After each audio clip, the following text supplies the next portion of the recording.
Algunas escenas de este programa han sido recreadas. En un mundo donde el dinero lo es todo y la vida no significa nada, una banda de narcotraficantes acecha las calles de Chicago, fuertemente armados con grandes fondos y peligrosos contactos internacionales. Se necesitará todo el arsenal de armas del FBI para detener a la mortal amenaza conocida como el Rookings.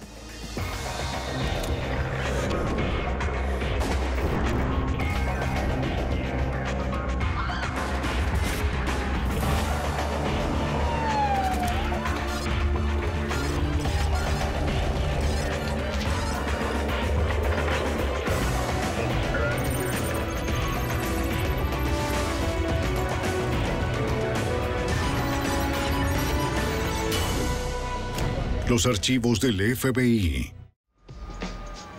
Terror en venta. A principios de 1980, Chicago, Illinois, es una de las principales ciudades más mortales en los Estados Unidos. Poderosas bandas de narcotraficantes han transformado la zona sur de un barrio en una zona de guerra. Para combatir la creciente ola de violencia, el FBI crea un grupo especial de agentes contra el crimen organizado y drogas. Su primer objetivo en Chicago es una violenta banda conocida como el Rookings. John Politzka es un fiscal federal adjunto en Chicago. El negocio del Rookings era el tráfico de narcóticos, de cocaína, de la heroína y el control de una vasta zona del sur de Chicago para la venta y distribución de los narcóticos. Exigían pagos a quienes quisieran vender en esa zona y tenían la reputación, una bien merecida reputación, de ser una de las bandas más famosa, criminal y violenta en el área de Chicago. En la primavera de 1985, varios miembros dejan la banda. Tratan de mudarse al territorio de el Rookings. La venganza es rápida y mortal.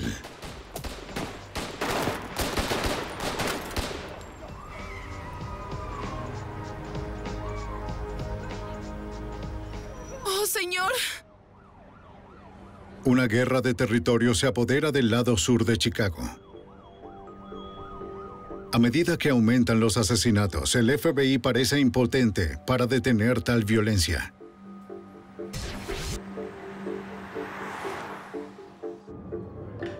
Luego, en mayo, un informante brinda una pista a los agentes. Varios miembros de la banda El Rookings abandonaron Chicago.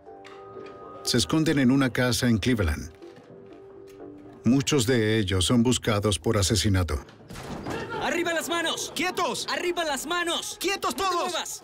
¡No te muevas! ¡Es el FBI! ¡No te muevas! ¡Abajo! ¡Al suelo! ¡Rápido! ¡Las manos en la espalda! ¡Ahora! Los agentes del FBI y la policía de Cleveland rodean la casa y detienen a varios sospechosos. Uno de ellos es un hombre llamado Anthony Summer. Summer es un ex general de el Rookings y lo que lo hace útil. Si los investigadores pueden persuadirlo, tendrán valiosa información sobre el secreto de el Rooking.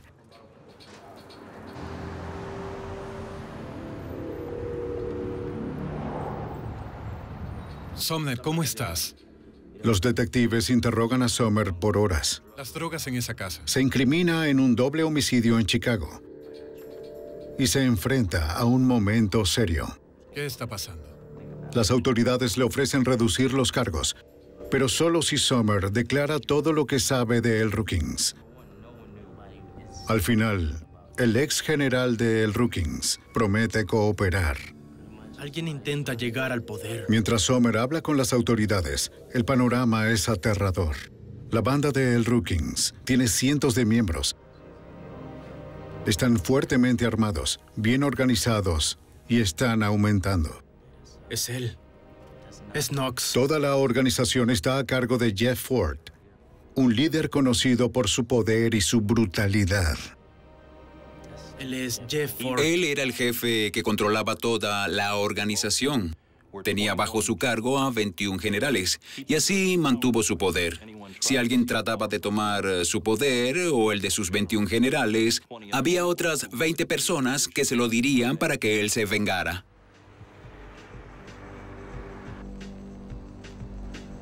Las autoridades creyeron poner fuera del juego a Ford. En 1983 fue condenado a 13 años en una prisión de Texas por tráfico de cocaína. Según Sumner, Jeff Ford usaba los teléfonos públicos de la prisión para seguir en contacto con su banda, el Rookings, en Chicago. Las declaraciones de Sumner son un cambio importante en el caso El Rookings, de acuerdo con el fiscal federal adjunto Patrick Diddy. Fue la primera persona en confirmar lo que las autoridades habían pensado por mucho tiempo, que era Jeff Ford, quien desde una prisión en Texas se comunicaba por teléfono con frecuencia con los miembros del Rooking en Chicago y coordinaba o dirigía las actividades de la organización. Bien. El Rookings controlaba las operaciones en una modificada sala de cine en el sur de Chicago. Fue fortificada por el Rookings y era en esencia una fortaleza fortificada. Él tenía personas en la sede del Rookings que debían sentarse junto al teléfono las 24 horas del día. Siempre había alguien en el teléfono para que cuando él llamara pudiera dar sus instrucciones, reglas y órdenes acerca de qué hacer con su organización. Para el grupo de trabajo, las conversaciones telefónicas de Jeff Ford son una oportunidad para saber más de la organización. Sí, señora. Nadie cuestionaba lo que decía ni de lo que él quería hacer. No había ningún debate, discusión ni objeciones a nada de lo que él dijera. No quiero que... Y así en el verano de 1985 el FBI comenzó a reunir evidencia y proporcionar motivos suficientes para poder ir y comenzar a escuchar esas conversaciones.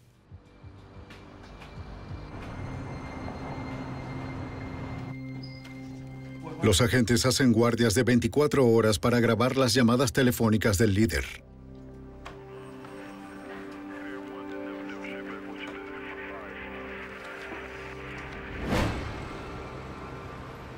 Tom Curran es un ex agente especial del FBI. En 1985 fue asignado al grupo de trabajo contra las drogas y en el caso del Rookings. Los técnicos instalaron los equipos de grabación a través de la compañía telefónica. En la prisión no se instaló nada. Hicimos todo nuestro monitoreo. De hecho, en Austin, Texas, que estaba entre 65 y 80 kilómetros de distancia de Bastrop, Texas, donde se encontraba la prisión, quedamos muy sorprendidos cuando empezamos a escuchar las conversaciones de Ford, porque él hablaba con los líderes de las principales bandas de Chicago y lo que escuchábamos eran solo cadenas de palabras. Jeff Ford y su banda hablaban en claves. Y el tipo o la serie de palabras que escuchábamos eran cosas como en la ciencia de taco, amor, verdad, el hombre perfecto. No teníamos ni la menor idea de qué podrían significar esas palabras. Y no podíamos establecer ningún tipo de referencia para averiguar lo que se decía en las conversaciones.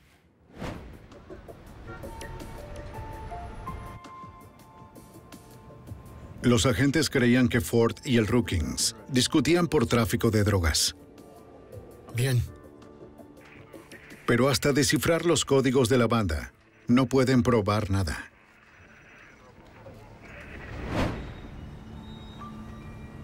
Uno de los oficiales de policía de Chicago tuvo una muy buena idea. El Departamento de Policía de Chicago tenía agentes uniformados que casi a diario hacían algún tipo de contacto con los miembros de la banda de El Rookings, solo para hacerles saber que el Departamento de Policía de Chicago estaba en el barrio y que estaban siendo observados. La idea era que uno de los agentes uniformados llegara hasta la sede de la banda, hablara con uno de los líderes mientras que Jeff Ford estuviera al teléfono teléfono y observara si los miembros de la banda codificaban lo que el oficial de policía les había dicho cuando conversaran con Jeff Ford. Lo que oímos fue que el miembro de la banda, al volver a la llamada telefónica con Jeff Ford, codificó lo que le había dicho el oficial de policía. Así que descubrimos algunas de las palabras en código: la palabra 1, la palabra kilo y la palabra marihuana. Y con la palabra marihuana supimos que era hombre perfecto. ¿De nuevo?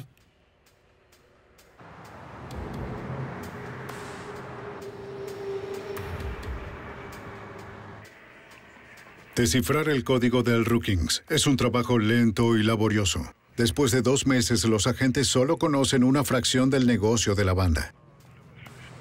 Nos dimos cuenta de que estábamos perdiendo muchas de las llamadas que se hacían de los otros teléfonos en la sede del Rookings en Chicago. Supimos también que teníamos que concluir la operación en Texas, reorganizar las operaciones en Chicago y comenzar a monitorear todos los teléfonos en la sede de la banda para tener la historia completa. En diciembre, el agente Coram y su equipo deciden mudar la operación de escuchas telefónicas a Chicago. Establecen un nuevo puesto cerca de la sede de El Rookings. Cuando las autoridades activan la intervención telefónica, encuentran un problema familiar. Cuando conectamos el cable en Chicago, encontré con que otra vez más escuchaba palabras que no entendía. La banda de El Rookings usaba un nuevo código. Es posible que hubieran descubierto que el FBI los escuchaba. Una vez más, el agente Coram no puede entender lo que dicen.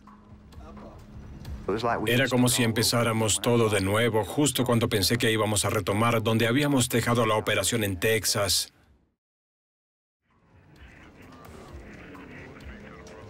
Hora tras hora, Coram escucha las grabaciones. Poco a poco junta partes de las frases. Algo es diferente. Algo ha cambiado. Algunas de las palabras que pude detectar eran palabras como arriba, arriba. Empecé a escuchar palabras relacionadas con viajes, pero no había ninguna palabra relacionada con viajes en la operación en Texas. Comencé a oír referencias de Nueva York y luego oí una referencia a Libia. Eso me hizo estar muy preocupado acerca de qué cambios se produjeron durante los 3 o 4 meses que no habíamos monitoreado los teléfonos. Es un escalofriante descubrimiento. Libia, una nación en el norte de África, es sospechosa de terrorismo de Estado. Una banda de narcotraficantes bien armada combinada con terroristas extranjeros podría representar una mortal amenaza para la seguridad nacional.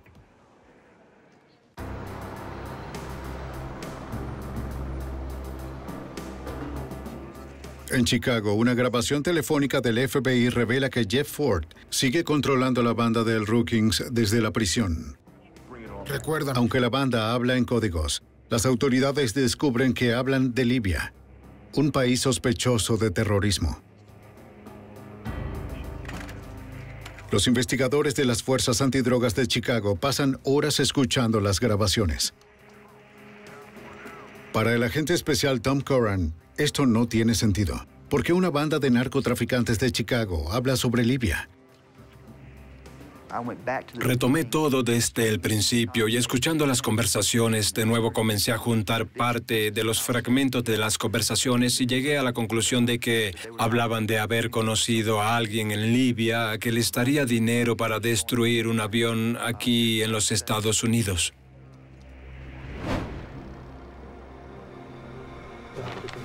Coram alerta a la oficina del fiscal federal. La investigación por drogas ha descubierto un potencial plan terrorista. El FBI llama a la Fuerza de Trabajo Conjunta contra el Terrorismo. El agente especial Ned Hamara es asignado al Grupo de Trabajo de Terrorismo en Chicago. Lo tomamos en serio porque no teníamos idea de si era real o no. Se decidió que el Grupo de Trabajo contra el Terrorismo asumiera el caso y siguiera con la investigación para determinar lo que realmente estaba pasando.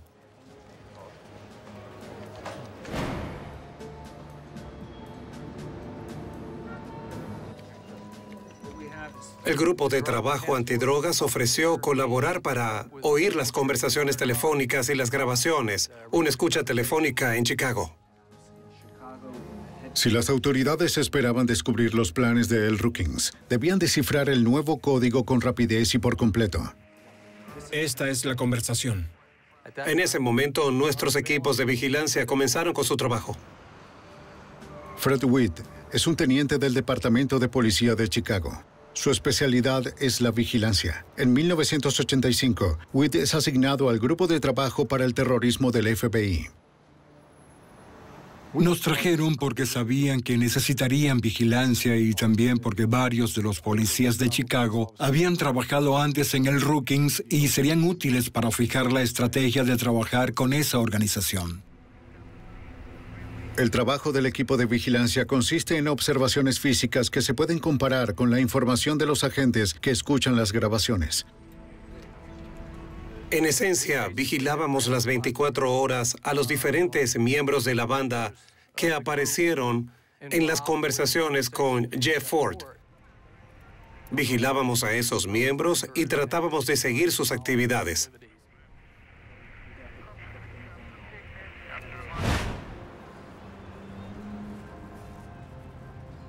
Esta es la transcripción de la... En una ocasión, uno de los miembros de la banda lee un artículo de prensa de Jeff Ford y sustituye las palabras en clave por el periódico real.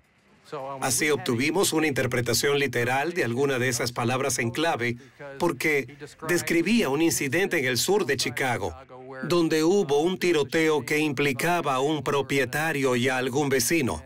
Pudimos tomar esas palabras en clave e insertarlas en las conversaciones anteriores, logrando solucionar algunas de las conversaciones codificadas. Bien, eso es. Poco a poco, los agentes descifran el nuevo código. Ron Reddy es un agente especial de la oficina de campo del FBI en Chicago. Las llamadas interceptadas en la sede del Rookings se referían a dos áreas principales. Involucraban al Rookings en el negocio habitual de la venta de drogas y en lo que creíamos que era una conspiración entre el Rookings y el gobierno de Libia. Conociendo la violenta historia de esta organización en particular, temíamos que el Rookings cometiera un acto de terrorismo en los Estados Unidos con el fin de obtener dinero del gobierno libio.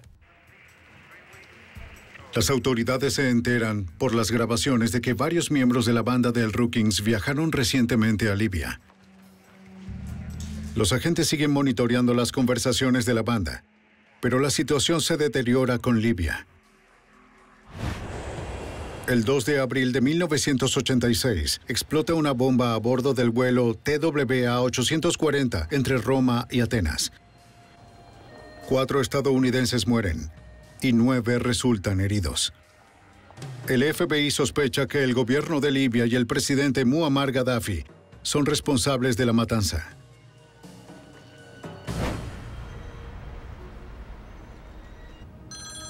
El 4 de abril de 1986 hubo una serie de conversaciones entre Jeff Ford y un general de la banda del Rookings, conocido como Mary Mays. Discutieron acerca de la explosión en el vuelo entre Roma y Grecia. Mays, en un momento de la conversación, indica que su grupo sería capaz de hacer algo así dentro de 30 a 50 días. Sí. Es una posibilidad aterradora. Quiero que hagas un video. A través de las grabaciones decodificadas, el grupo de trabajo escucha los planes de Ford. El líder de la banda quiere a 2 de sus cabecillas generales, Leon McAnderson y Rico Crenshaw, que hagan otro viaje a Libia. Ford estaba preocupado por cómo iban a convencer a los libios. Ya sabes, que somos una organización que puede hacer algo por ellos.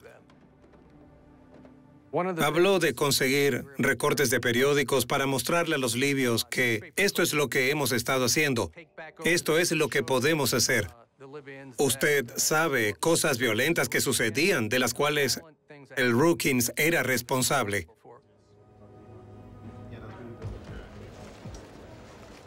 La idea era convencer a los libios de que el Rookings era una organización lo suficientemente grande como para cometer actividades o actos de terrorismo significativos en los Estados Unidos en su nombre. Creíamos que eran una amenaza real. Si McAnderson y Crenshaw regresaban a Libia, los agentes federales no los seguirían.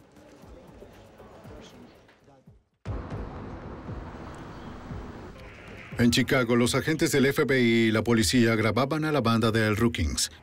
Dos de los generales de Jeff Ford estaban planeando un viaje al extranjero para convencer a los funcionarios libios de que el Rookings podía cometer actos terroristas en los Estados Unidos. Las restricciones de viaje a Libia hacen el viaje imposible.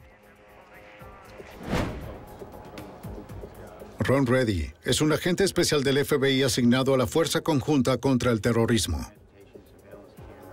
Los Estados Unidos habían participado en acciones militares contra los libios y el Rookings sabía que los libios estaban bajo el escrutinio del gobierno de los Estados Unidos. El Rookings, así como los libios, consideraron que el lugar más seguro para encontrarse podría ser Panamá. Ellos lo llamaron el sombrero de paja. Esa fue la palabra clave para Panamá. Todos están marcados. Crenshaw y McAnderson, dos generales de alto rango del Rookings, viajarán a la ciudad de Panamá. Es necesario vigilar a ambos hombres desde el momento en el que dejen Chicago hasta que regresen.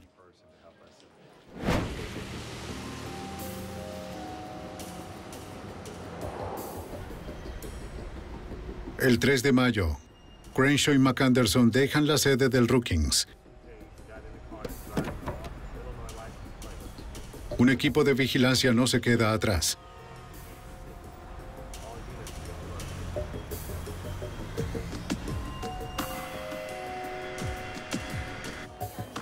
Los del Rookings abordan un avión en Chicago, con destino a Miami, y luego a Panamá.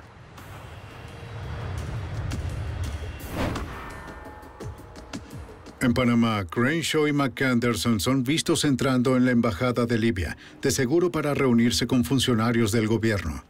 Y el 10 de mayo, los dos del Rookings regresan a los Estados Unidos. Sabíamos cuándo volverían y trabajamos con nuestros colegas de aduanas y les pedimos que inspeccionaran a estas personas al llegar a Miami. Fotografiaron un documento que encontraron en el equipaje de Rico Crenshaw. Crenshaw y McAnderson no sabían lo que estaba sucediendo, pero el documento estaba escrito por Crenshaw. En esencia, habían escrito una carta donde decían tener 5 células de hombres en ciudades de los Estados Unidos y que intentaban desestabilizar al gobierno.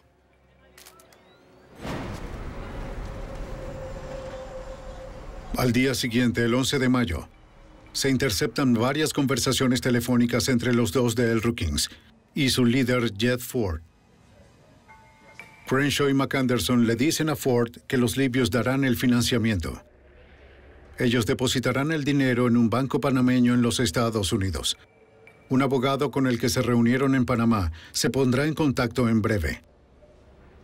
Para los agentes todo es aterrador, pero no tienen suficientes pruebas para procesar a la banda de El Rookings por cargos de conspiración.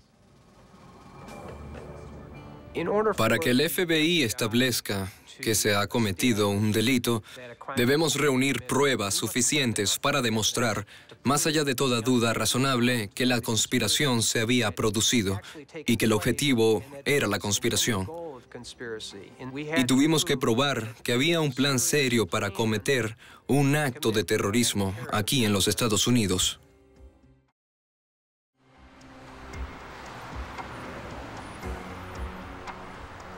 Los agentes siguieron con las grabaciones con la esperanza de descubrir más. Que se mantengan en...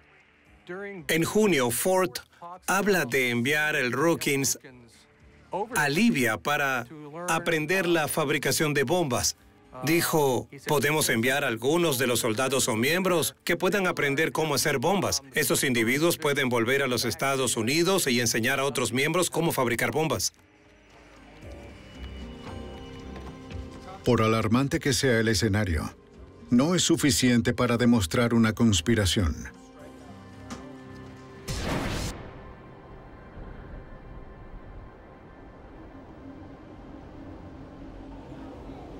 Pasan las semanas. El dinero de los libios nunca aparece. Ford se asusta. Hará cualquier cosa para cerrar el trato. A finales de junio, principios de julio, Ford se convence de que el dinero de los libios no iba a llegar y de que tenía que hacer algo, o el Rookings tenía que hacer algo para mostrar a los libios que debían ser respetados. Habló de destruir un edificio del gobierno, habló de planear bombardeos, habló acerca de explotar un avión y habló de cómo obtener un proyectil, uno que se puede usar una vez y tirar. Así que pensamos, está bien, ¿cómo podemos solucionar este problema? Por las grabaciones... Ford quiere comprar armas militares. Los agentes deciden tomar ventaja y convertirse en el único proveedor del Rookings. Es lo que necesitamos. Bien. Y aquí entra el agente especial Willie Hulan. Willie estaba en el grupo antidrogas.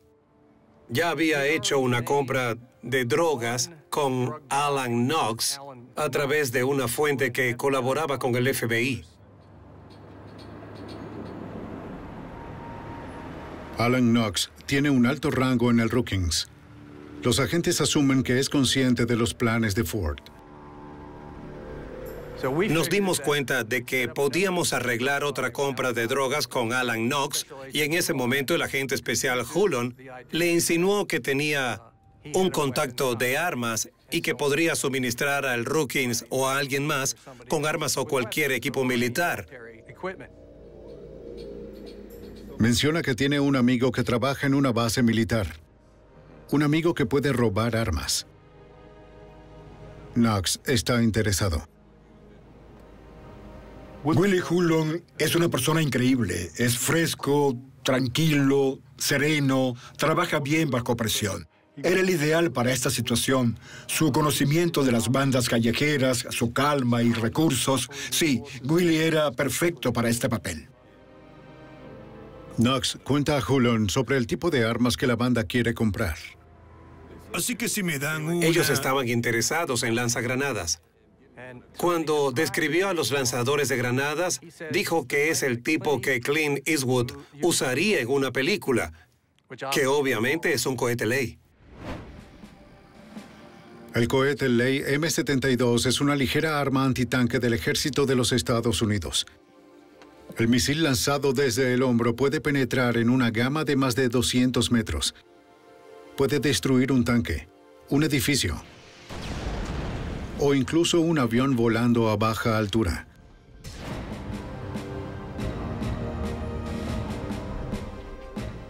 Los agentes no pueden permitir que el Rookings obtenga un arma tan mortífera en el mercado paralelo.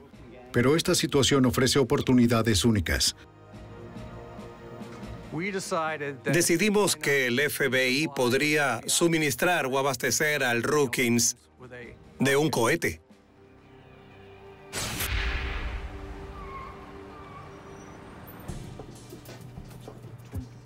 El agente especial Willie Hulan negocia el precio con Alan Knox.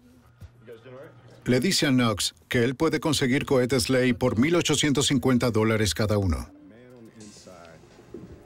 Era obvio que no íbamos a venderles a esos hombres un cohete Ley que pudieran usar o siquiera trabajar en él. Pero dicho esto, queríamos venderles un dispositivo que pareciera un cohete Ley, que en una inspección superficial pareciera un cohete Ley real. Y lo comprarán para ese 2,200. La ATF, Oficina de Alcohol, Tabaco y Armas de Fuego, construye un prototipo de cohete. Aunque parece verdadero, no tiene la carga explosiva. La ATF también instala un transmisor de radio para que los agentes puedan seguir el dispositivo a distancia. El simulado cohete está listo y la trampa preparada. El 29 de julio, los agentes ponen en marcha la operación.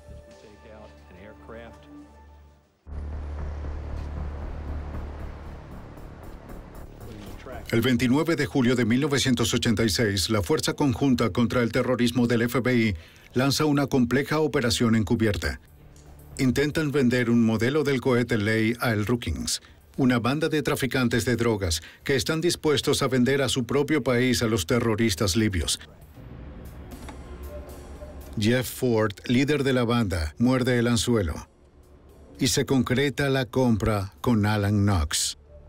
Todo bien. Escuchamos toda la grabación después de la reunión, ya saben, para saber qué vendría ahora. El arreglo al que llegamos con el Brookings fue el de reunirnos con ellos o no se haría la transacción. Los agentes se reúnen para planificar la operación encubierta. La venta del cohete Ley se haría en un hotel en Lansing, Illinois, a 50 kilómetros de Chicago. Por lo general, nunca habríamos llevado a cabo una investigación encubierta como esta por el peligro extremo para la gente Hulon. Pero por el hecho de saber que el Brookings trataba con los libios, sopesamos los riesgos y finalmente decidimos hacerlo de una manera segura. Podíamos hacer la transacción segura y proteger la vida de nuestro agente encubierto. Los equipos de vigilancia se apostaron en las 4 cuadras externas del hotel. Como dije al final, Los agentes encubiertos y el SWAT formaron un perímetro dentro y alrededor del hotel. en este punto usted va al norte, sur y además... El 31 de julio, agentes del FBI, la ATF, la DEA y el Departamento de Policía de Chicago se despliegan en el hotel en Lansing, Illinois. No pueden fallar. Las vidas de cientos y quizás de miles de personas están en juego.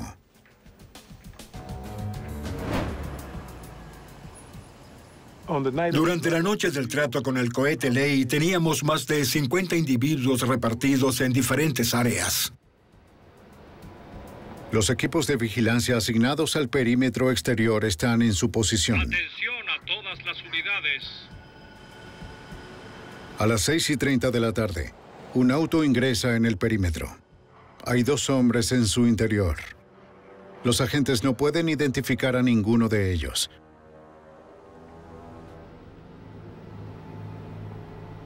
El detective Witt y su compañero vigilan el auto. Atención a todas las unidades.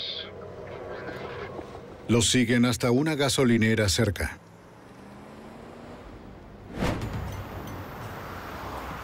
Allí, Witt pudo comprobar sus identidades.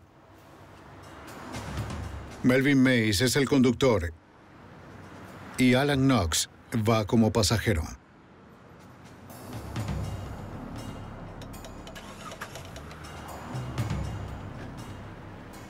Después de que Melvin se marchara de la gasolinera, lo vimos entrar en el perímetro interior.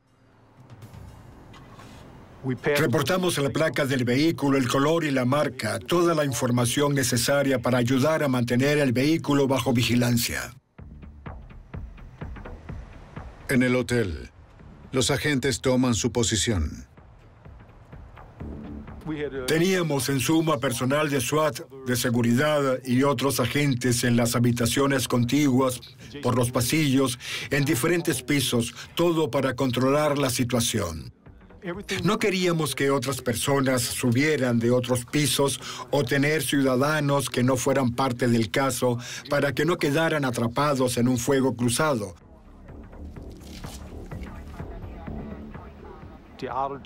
Si eso llegaba a ocurrir, todos los equipos estaban preparados para ayudar y proteger esta área en el caso de que las cosas se complicaran.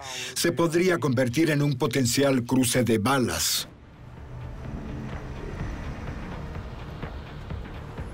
Mays y Knox llegan al hotel en cuestión de minutos. La venta está por realizarse. Los agentes están listos.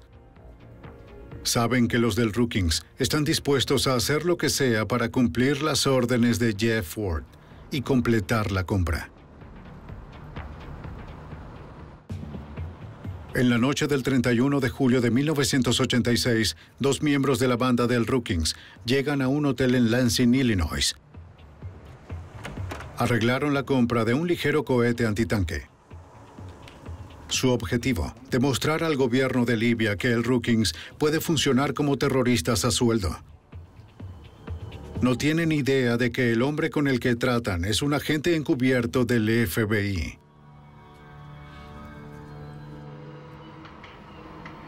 Los agentes contra el terrorismo pueden escuchar cada palabra de la negociación. El detective Fred Witt y su equipo de vigilancia se colocaron en las 4 cuadras del hotel. Oímos un golpe en la puerta. De hecho, podíamos oír literalmente el golpe. Escuchamos algunas voces y de alguien que pregunta quién era y otras cosas. Entra en la habitación. Podíamos escuchar la negociación o hablar acerca de la venta del cohete.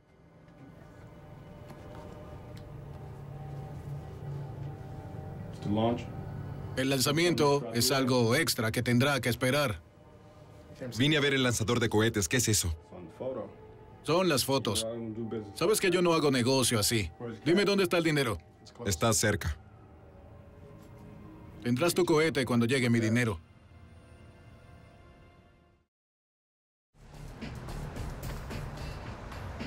Unos minutos más tarde, Melvin Mays sale del hotel.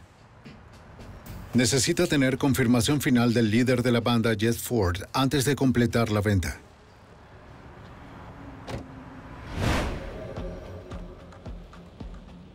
Mays regresa a la sede de El Rooking a esperar la llamada de Ford.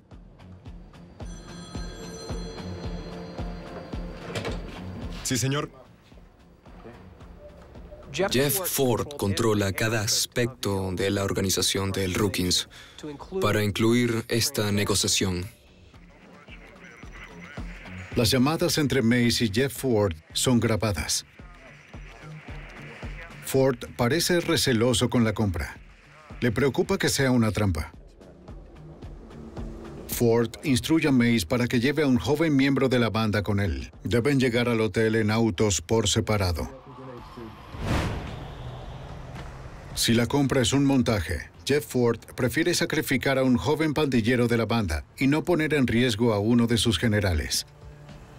En otras palabras, Ford no quería ningún contacto ni intercambio de dinero entre los agentes encubiertos de quienes sospechaba y sus generales. Ford le ordena entregar el dinero en el hotel y luego recoger el cohete Ley.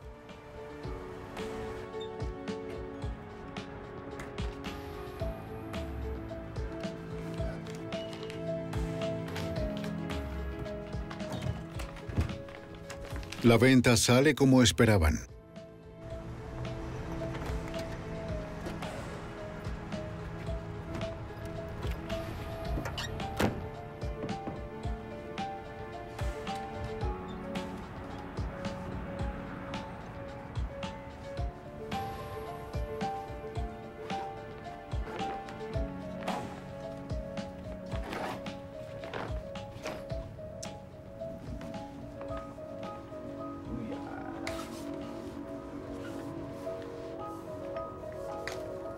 ¿Qué piensas?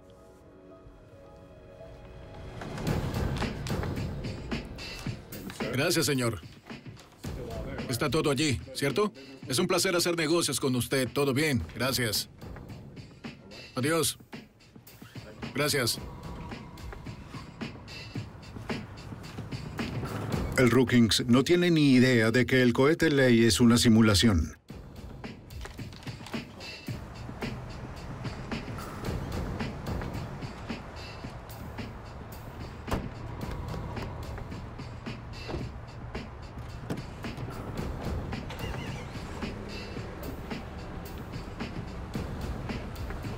El joven pandillero del Rookings sale en dirección a Chicago.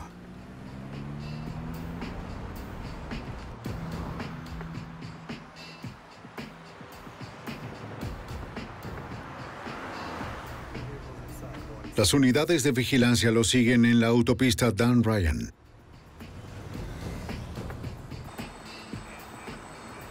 En ese momento teníamos vigilancia detrás de ellos, frente a ellos, a un lado de ellos, por la vía rápida y bajando en ciertas salidas. De repente, el joven pandillero que transportaba el cohete Ley se detiene.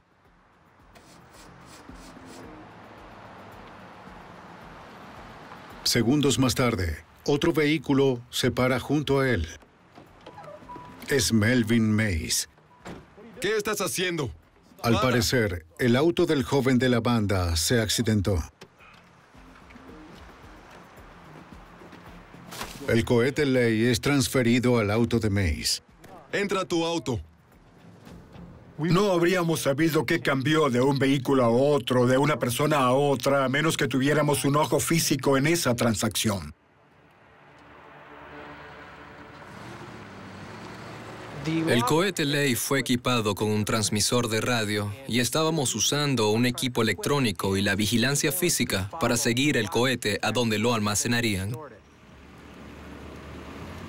Mays conduce hasta un edificio de apartamentos en la avenida Kenwood Sur, a pocos kilómetros de la sede del Brookings. Los miembros de la banda se refieren a ese edificio como el Arsenal. Entonces, nuestro trabajo comenzó en ese momento porque estaríamos las 24 horas, los 7 días para asegurarnos de que ese cohete Ley no se moviera.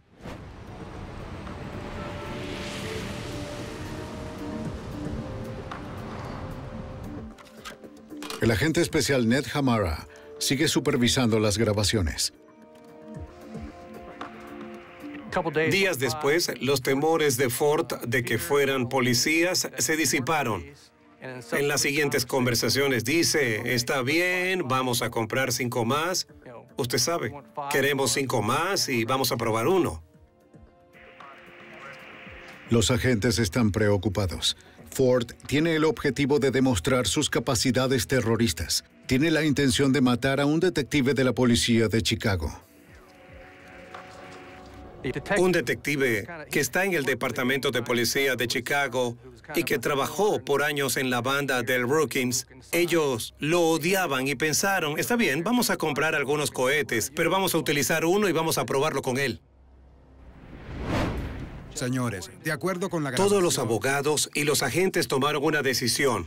Está bien, hagámoslo ahora. No esperemos más tiempo, porque nos dimos cuenta de que si trataban de probar el cohete Ley, reconocerían que se trataba de un cohete simulado y esto iba a dejar en evidencia a muchas personas. El FBI hace una peligrosa llamada. Es hora de acabar con la banda de El Brookings y poner a Jeff Ford tras las rejas para siempre. El FBI tiene la banda de El Brookings en el anzuelo. Tienen fotos y grabaciones de la banda en la compra de un simulado cohete Ley. Desde su prisión en Texas, el líder de la banda, Jeff Ford, instruye al Brookings para comprar 5 cohetes más. Quiere probar a uno de ellos para demostrar que su pandilla puede realizar ataques terroristas por contrato.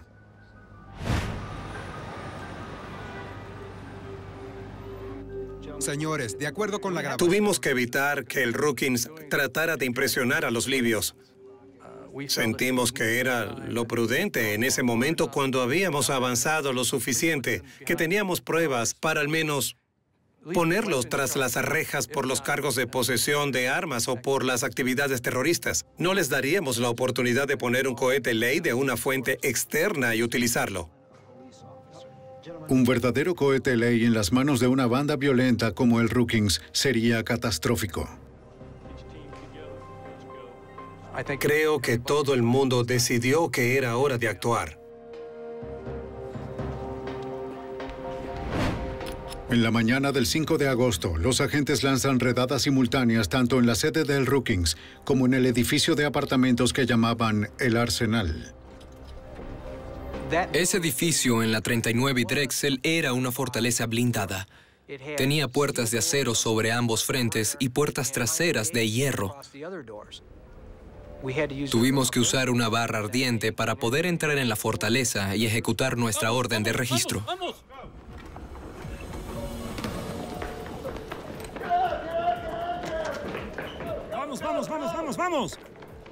¡Vamos! Pasamos de ser oficiales de vigilancia a oficiales de búsqueda y control. Comenzamos a arrestar en simultáneo a través de la ciudad a todos los que eran o estaban involucrados en ese complot. ¡Sus manos sobre la cabeza! En una oficina en la sede del Brookings, las autoridades encuentran itinerarios de viaje a Libia para Rico Crenshaw y Leon McAnderson. ¡Vamos, vamos, vamos! ¡Muévanse! ¡A sus puestos! El segundo equipo de rastreo allana el edificio de apartamentos en la avenida Kenwood Sur.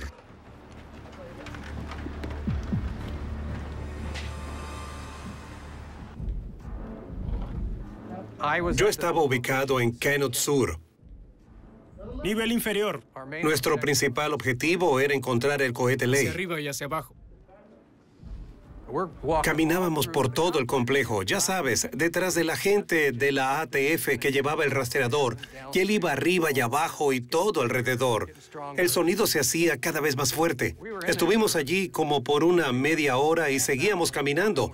No lo conseguíamos y al final, al bajar el sótano, un lugar totalmente infestado de ratas, cucarachas, el sonido se hace cada vez más y más fuerte. Se está haciendo más fuerte. Al final decidimos que debía estar debajo de la escalera. Entonces abrimos un hueco en la escalera y efectivamente descubrimos el cohete Ley junto a unas 35 diferentes armas automáticas. Algunas eran ametralladoras. ¿Quién sabe cuántas de esas armas se usaron en crímenes o asesinatos o lo que fuera? Lo más importante fue que recuperamos el cohete Ley antes de que ellos supieran que era un cohete Ley falso.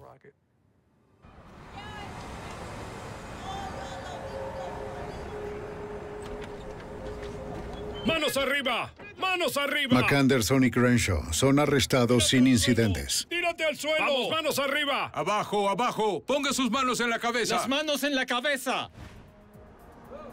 Alan Knox también es arrestado. ¡Manos arriba! ¡Manos arriba! ¡Hazlo ahora! Melvin Mays no es encontrado. El 30 de octubre de 1986, Jeff Ford, Alan Knox, Rico Crenshaw y Leon McAnderson son acusados por cargos de conspiración, posesión de armas y uso de las instalaciones del Estado para llevar a cabo actividades ilegales. Melvin Mays, que sigue siendo un fugitivo, está entre los 10 más buscados por el FBI. En 1987, McAnderson y Crenshaw son condenados a más de 50 años de prisión. Melvin Mays elude a las autoridades durante casi 9 años. En 1995 es arrestado y condenado a 3 cadenas perpetuas. Jeff Ford, que ya estaba en prisión, es condenado a un período adicional de 80 años en prisión. Puerta 5. Esta fue la primera vez en la historia de Estados Unidos que unos ciudadanos americanos eran condenados por el intento de cometer terrorismo para un gobierno extranjero.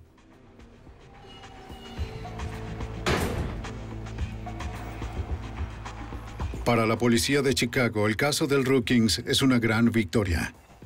Una banda peligrosa ha sido destruida.